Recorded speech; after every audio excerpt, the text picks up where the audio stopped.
මම අද කුරුවිටේ රත්න මාර්ගයෙන් තනියෙන් සිරිපාදේ කරුණා කරන්නයි යන්නේ. මං කලින් සිරිපාදේ ගිහිල්ලා තිබ්බා. කුරුවිටේ රත්න පාරෙන් යන පළවෙනි වතාව මේක. මේ කුරුවිටේ රත්න මාර්ගයේ ලස්සන කොච්චරක්ද කිව්වොත් හරියට නිකන් දිව්‍ය ලෝකයකට යන පාරක් වගේ තමයි මට ඒ වෙලාවේ හිතුනේ. මම තනියෙන් කරුණා කරපු හින්දා මට පුළුවන් වුණා ස්වභාව ධර්මයේ සුන්දරත්වයේ විඳ විඳ හිමීට කරුණා කරන්න. ඒ වගේම මේ මාර්ගයේ යන එක වෙලාවට මට හොඳ අභියෝගයක් වුණා. මම දෙමළ මල හින්න පහු කරලා දැන් මීටර 400ක් විතර ආවා. මාරම අමාරු පාරක් මේක. කිසිම පඩියක් නැහැ, බංකර ගල් තියෙන්නේ. වහිනක් ගිහින් අපි මාර පරිස්සමෙන් නගින්න ඕනේ. ලිස්සුවොත් එහෙම මීටර 200ක් විතර පල්ලෙහා ඉන්නේ. මේ මාර්ගයේ තියෙන දුෂ්කර බව අමතක කරලා සුන්දරත්වය විතරක් හිතේ තියාගෙන සුමන් සමන් දිවි හාමුදුරුවන්ගේ පිහිටෙන් සිරිපාදේ කරුණා කරලා අපේ ශ්‍රී පත්මය වැඳ පුදා ගමු.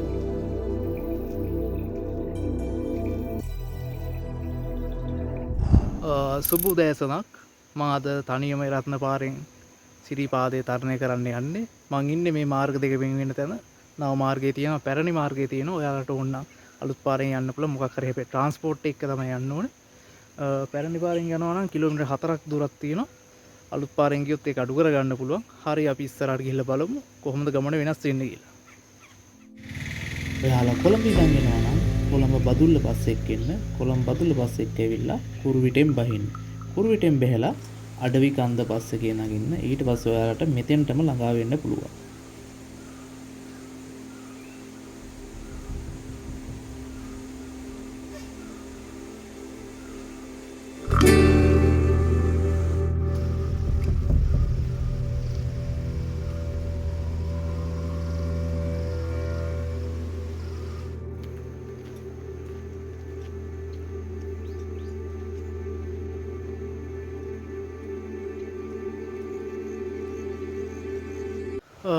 පොඩි විවේකයක් ගන්න නැවතුණා. මේ හරියට නම් සිග්නල් තියෙන හොඳට. පාර පටන් ගන්න තැනට සිග්නල් තිබ්බේ නැහැ පොඩ්ඩක්වත්.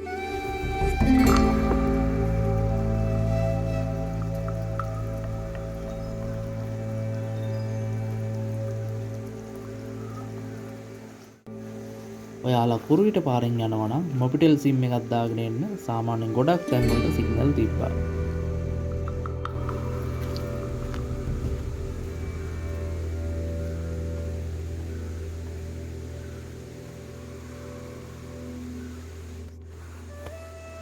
මාර්ගයේ බොහෝ සෙයින් දුෂ්කරයි.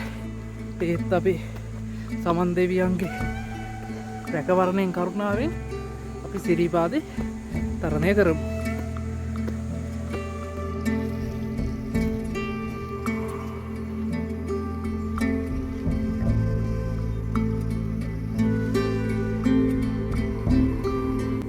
ඔයාලට පේනවා ඇති මේ පාර මැද්දේ යාළුවෙක් ඉන්නවා පොඩි. ඒකින්ද පාර බලාගෙනම ඔයාලා කරුණා කරන්න. උදේ ආහාරය ගන්න නැවතුණා. මම උදේට ගෙනල්ලා තිබ්බේ සෑන්ඩ්විච් පාන්.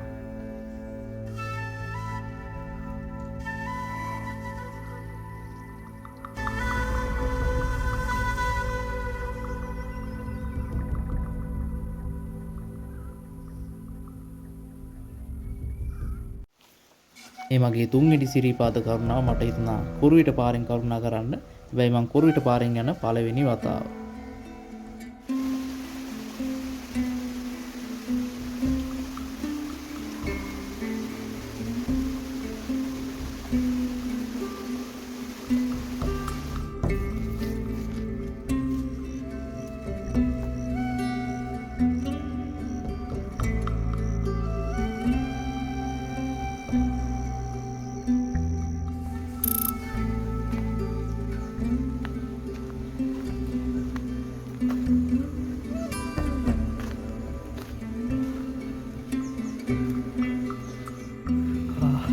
සාමාන්‍ය දුෂ්කර ගමනාන්තයකින් පසු අපි ජම්බෝල 10ට අම්බලමට ආවා. පොඩ්ඩක් ගිමන් හැරලා ආයෙත් කරුණා කිරීම පටන් ගමු. ඔයාලට පේනවා ඇති මේ අම්බල පීරලා තියෙන්නේ මාර ලස්සන තැනක. මාර ලස්සන view එකක් තියෙන. තෙන් ලොකු කුරුමිනියෙක් යනවා. මාර ලස්සන view එකක් තියෙන.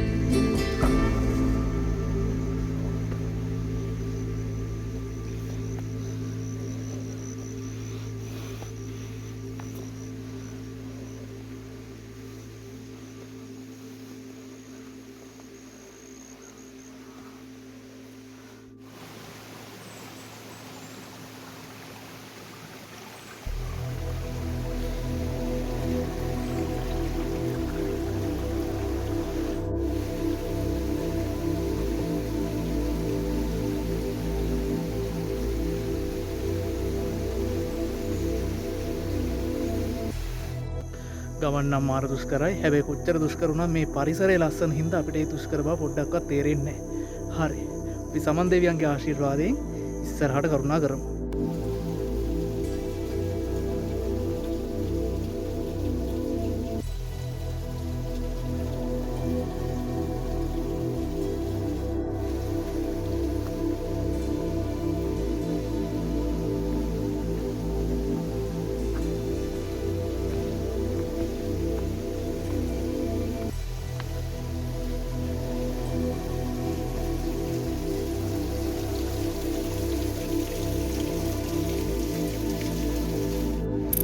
හරි අපි දැන් වර්ණගලට කිට්ටුව පාලමුඩ තමයි ඉන්නේ.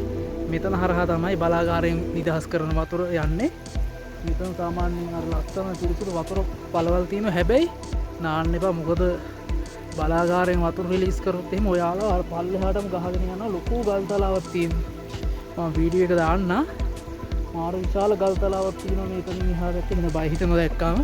ඒ හින්දා මෙතන සාමාන්‍යයෙන් අර පොඩි ලස්සන වතුර පළක් තියෙනවා වතුර. පොඩ්ඩක් පිරලා තියෙන නාන්න හොඳයි. හැබැයි ජීවිතේට නාන්න යන්න එපා. එනම අනතුරුදායකයි.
අපි එහෙනම් වර්ණගල පවර් ප්ලාන්ට් එක ගාවට ළඟා වුණා. ඔයාලා ට්‍රීවිල් එක හරි කැබ් එක හරි ආවනම් මේ හරහා තමයි ඔයාලට එන්න පුළුවන් වෙන්නේ. ඒතරම ඒ පාරෙන් ආවනම් ලේසි. හැබැයි මේ පාර තමයි ලස්සන. ලස්සන බලන්න ඕන නම් ඔය කට්ටිය එන්න ඕනේ පරණ පාරේ.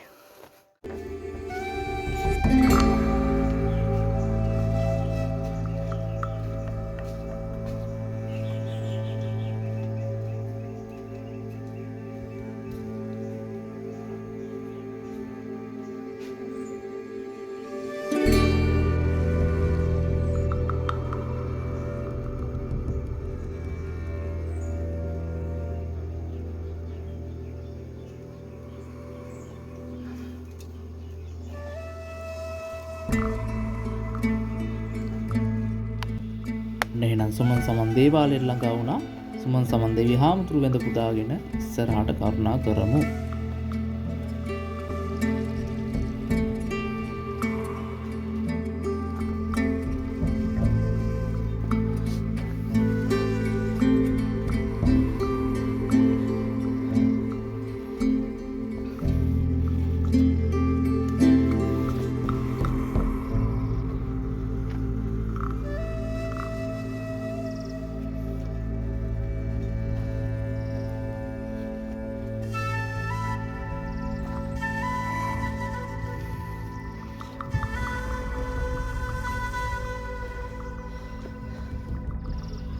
වර්ණගල ඉඳන් සීතගඟුල දක්වා පාර ගත්තොත් මුලදී සාමාන්‍ය ලොකු කන්දක් නගින්න තිබ්බා. ඊට පස්සේ අහු වෙන්නේ තනිතල සහිත ප්‍රදේශයි පල්ලම් වලින් බහින්නයි තමයි.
වෙලාව 1:25යි. සීත ගඟුල් තීන්තයන්ට මම දැන් ආවා. දැන් මෙතන ඉඳන් ඉස්සරහට යන එක පොඩ්ඩක් නවත්තලා පොඩ්ඩක් වතුර ටිකක් නාගෙන දවල් ආහාරයත් තරම් තමයි ඉහළට කරුණා කරන්න යන්නේ. නම් තෙරුවන් සරණයි. අපි පොඩි විවේකයක් ගම්මු දැන්. ඔයාලා ආපුවම සීත ගඟුලෙන් නාන්න අමතක කරන්න එපා. මොකද ගමන් මහන්සිය මාරු විදිහට අඩු වෙනවා සීත ගඟුලෙන් නාපුවාම. ඒ වගේම කුරුවිට රත්න පාරේ සීත ගඟුල තමයි අපිට හම්බෙන ලස්සනම සීත ගඟුල. වෙන පාරවල් කිසිම එකකින් මේ වගේ ලස්සන පැහැදිලි සීත ගඟුලක් අපිට හම්බෙන්නේ නැහැ.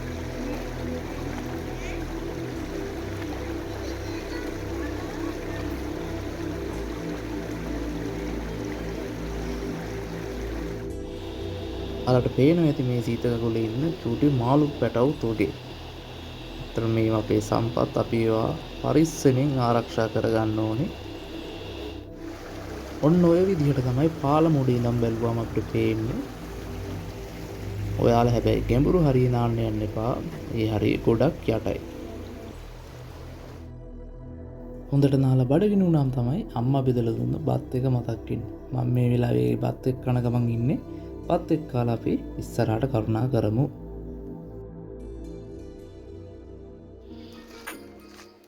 පොඩි අකරතැබ්බයකට මුහුණ දෙන්න වුණා. ඒකින්ද පිටත් වෙද්දි 3:25 වගේ වුණා. මගේ බෑග් එකේ දෙවෙනි පොකට් එකේ ෂිපර් එක කඩලා ගියා. ඒක 60 කටු ගහලා හදාගෙන ඒකේ තිබ්බ ටික වෙන බෑග් එකකට දාගෙන තමයි ගියේ.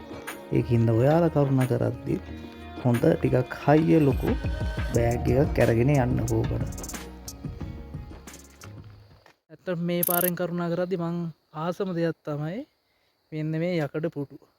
පාරේ අයිනේ තියෙනවා සාමාන්‍ය කඳුකර පැතිවල තියෙන්නේ පොඩි රිලැක්ස් එකක් කරන් ආපහු කරුණා කරන්න පටන් ගන්න පුළුවන්. හරි. අපි දැන් ඉස්සරහට ආපහු කරුණා කරන්න පටන් ගමු.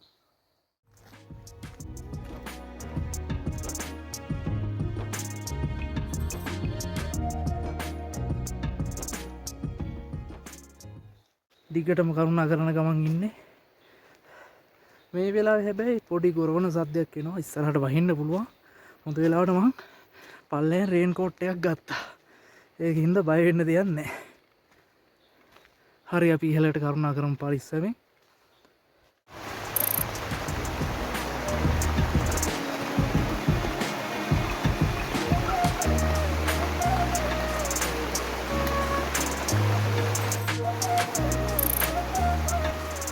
වැස්ස නම් ඒ වෙලාවේ ලේසියෙන් පායන පාටක් නැහැ කියලා මට තේරුණා.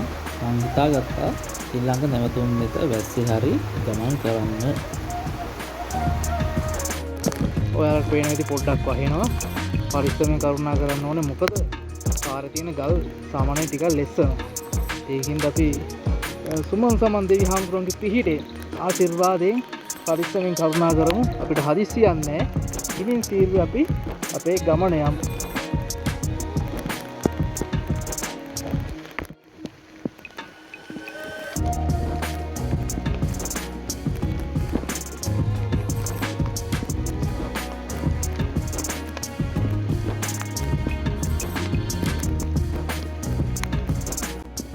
තියෙන්නේ තවත් ලස්සන පාරක් වෙන උඩමාලි උඩ මාර්ගයේ කුරුවිට රත්න පාරට සම්බන්ධ වෙන තැන.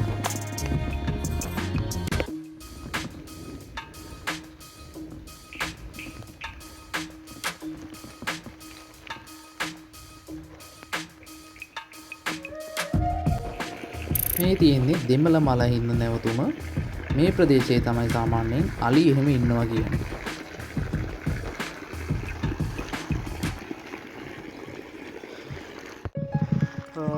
දෙමළ මල හින්න පහු කරලා දැන් මීටර් 400ක් විතර ආවා. මාරම අමාරු පාරක් මේක. කිසිම පඩියක් නැහැ. තනිකර ගල් තියෙන්නේ. වහිනක් තියෙන අපි මාර පරිස්සමෙන් නගින්න ඕන. ලෙස්සුවොත් එහෙම මීටර් 200ක් විතර පල්ලෙහා ඉන්නේ. ඒත් අපිට එහෙම වෙන්නේ නැහැ. මොකද අපිට සමන් දෙවියන්ගේ ආශිර්වාදය තියෙනවා. ඒකින්ද අපි පරිස්සමෙන් කරුණා කරමු. ඊළඟ නැවතුම් වෙතට හරි ඉස්සරහ. ගෙත්තම් පානට ආපුවම අපිට උඩ මළුව බලා ගන්න පුළුවන්. තැඹිලි පාට තරුවක් වගේ පේන්නේ උඩ මළුව. ඉදිකටු පාන පහු කරලා දැන් මං හැරමිටි පාන්ට ගමන් කරන ගමන් තමයි ඉන්නේ. අයහපත් කාලගුණේ නම් අපි මාර කළුවර යවලන්නේ. හැමතැනම ලයිට් තියෙනවා. ඉතින් ප්‍රශ්නයක් නැහැ. අපි පරිස්සමෙන් එහෙනම් හැරමිටි පාන්ට කරුණා කරමු. 8:05 වෙද්දි මට හැරමිටි පාන්ට ළඟා වෙන්න පුළුවන් වුණා. ඊට පස්සේ මං කෑම කාලා තමයි ඉහළට කරුණා කරන්න පටන් ගත්තේ. හැරමිටි පාන කියන්නේ එරත්න පාරයි රත්නපුර පාරයි එකට හම්බ වෙන තැන. තවත් පොඩි විවේකයක් ගන්න නැවතුණා.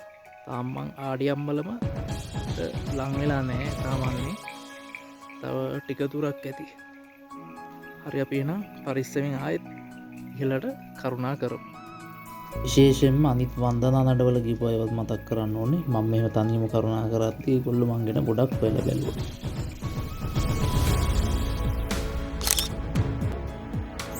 10:00 වෙද්දී ආඩියමල තැන්නට මට එන්න පුළුවන් වුණා.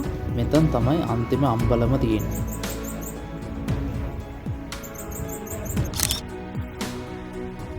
දැන් තුන් ටික මාරු කරලා කරුණා කරන්න පටන් ගත්තා. තාම හැබැයි ඇහැල කණුම හම්බුන්නේ නැහැ. හැබැයි සිරිපාදේ ගන්ටාර සද්ද එහෙම මාර හොඳට ඇහෙනවා. හරි අපි එහෙනම් පරිස්සමෙන් අන්තිම ටික කරුණා කරමු.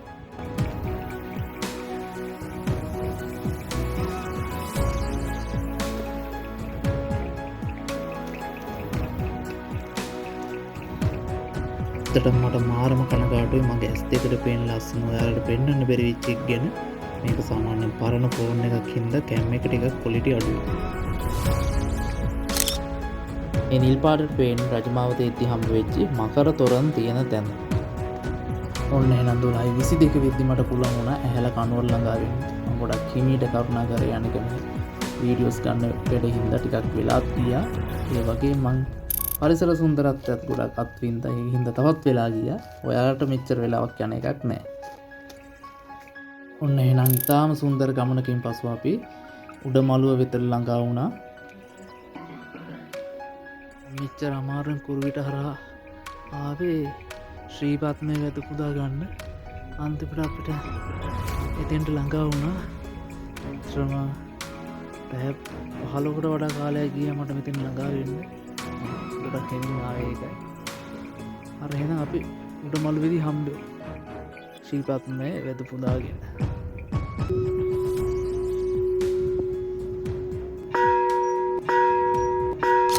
උඩමළුවේ අම්බලමේ ගොඩක් සෙනග හිටපු හින්දා තව මං ගාව බ්ලැන්කට් එකකුත් තිබ්බේ නැති හින්දා මට පාන්දරම පල්ලෙහාට කරුණා කරන්න වුණා. මොකද උඩමළුවේ මාරම සීතලයි. ඔයාලත් යනවා නම් හොඳ බ්ලැන්කට් එකක් අරන් යන්න උඩමළුවේ නවතිනවා නම්.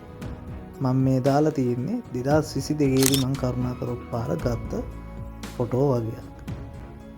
ඉරිපාද යන ඔයාලා බලන්න ඕනේ කන්දක් තමයි මේ කුණුදිය පවුව කියන්නේ. කුණුදිය පවුව තියෙන්නේ කොම ශ්‍රීපාදස්ථානයට මුහුණලා. ඒ කියන්නේ අපේ බුදුරජාණන් වහන්සේ මුලින්ම ශ්‍රීපාදේ පිහිටවන්න ගිහිල්ලා තියෙන්නේ කුණුදිය පවුව. හැබැයි කැරඩි මලකුණක් තිබ්බ හින්දා තමයි මේ සම්නල කන්දේ ශ්‍රීපාදේ පිහිටවලා තියෙන්නේ. බලපු ඔයාලට තෙරුවන් සරණයි කියමින් මාගේ මේ සිරිපා කරුණා මෙතනින් ඉවර වෙනවා. මං මාර්ගය වෙනස් වෙන හැටි ආකාරය ගැන රූපරාම පෙළකින් මේ වීඩියෝ එක අවසන් කරන්නම්. මං හිතනවා ඔයාලා එක පාරක් හරි මේ පාරෙන් කරුණා කරයි කියලා. කියන්නේ මේ පාර මාරම ලස්සනයි.